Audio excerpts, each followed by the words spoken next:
pause right here for a moment and reiterate that although this research sounds, under today's very politicized and politically correct atmosphere, it might sound like this is anti-Semitic, quote unquote, or bigoted. However, we're just going where the research into their own writings take us.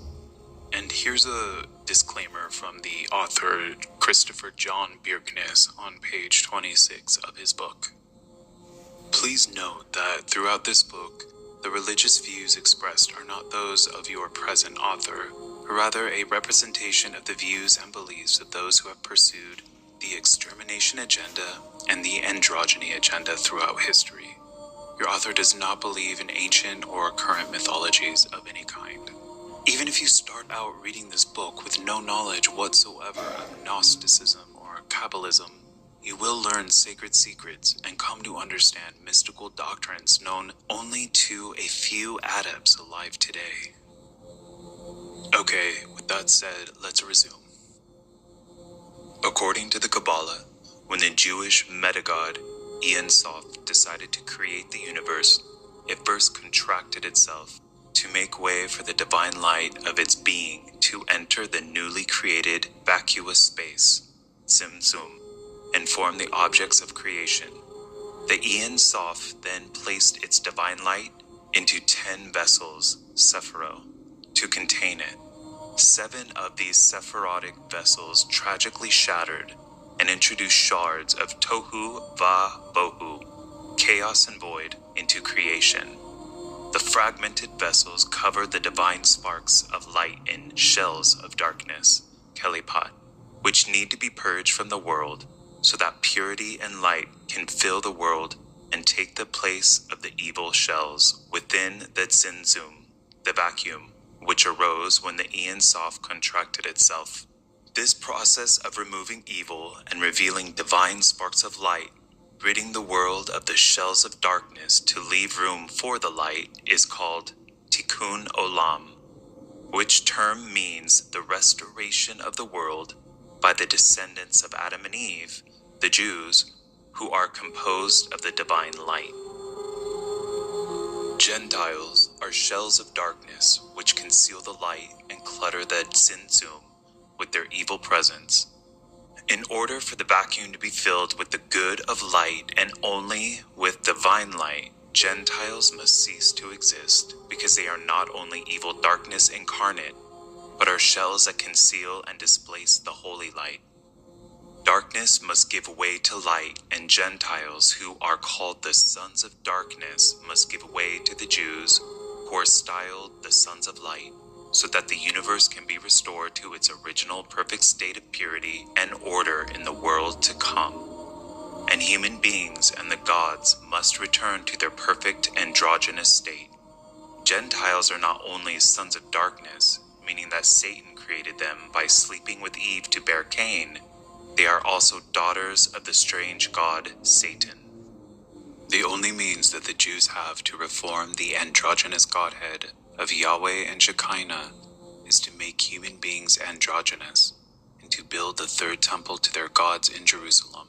Because the gods in heaven mirror what the Jewish people do on earth, should the Jews once again become androgynes, the gods will also become androgynous, and order will return to heaven and to earth.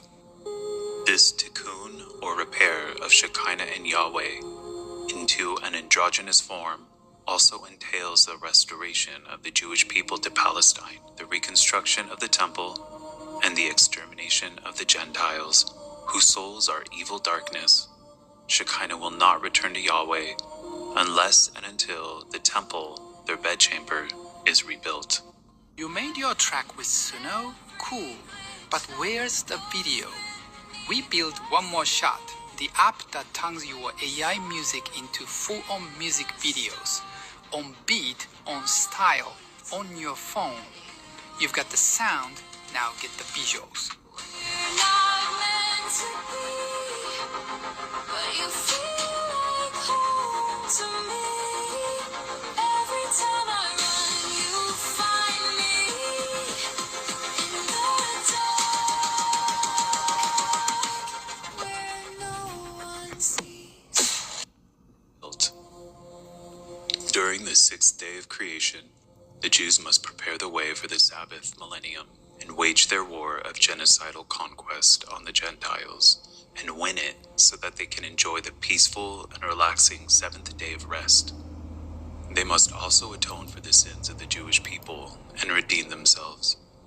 In the sixth day, the Jews must work extra hard to ready things for the end times, particularly in the last 400 years of the sixth millennium, when the birth pangs of the Messiah, Shevle Mashiach, begin and become more frequent and more painful, just like a woman's contractions do when she gives birth. The Jews had to be redeemed in this period, and the process had to be especially painful and violent. The Gentiles have to be completely destroyed in this 400-year period in an ever-intensifying and accelerating series of calamities. They will then be able to rest for the next 1,000 years, while Gentile slaves perform all the work of the Jews, just as Shabbos Goyim perform all the work of the Jews on the Sabbath. That is, until such a time as robotics technology makes Gentile slaves obsolete, unnecessary, and redundant, at which point they will be completely exterminated. The Zohar explains the correlation between the Sabbath blessings and rituals and the plan for the Jews to conquer humanity in the last 400 years of the sixth millennium, starting in 1840 AD. The Zohar iterates a prophecy of Yesod, which represents a prolonged and intensifying series of disasters commencing on the 600th year of the sixth millennium, 1840 AD or 5600 on the Hebrew calendar. Kabbalists had permission to spread the Kabbalah in 1840, which was a very special year, the 600th year of the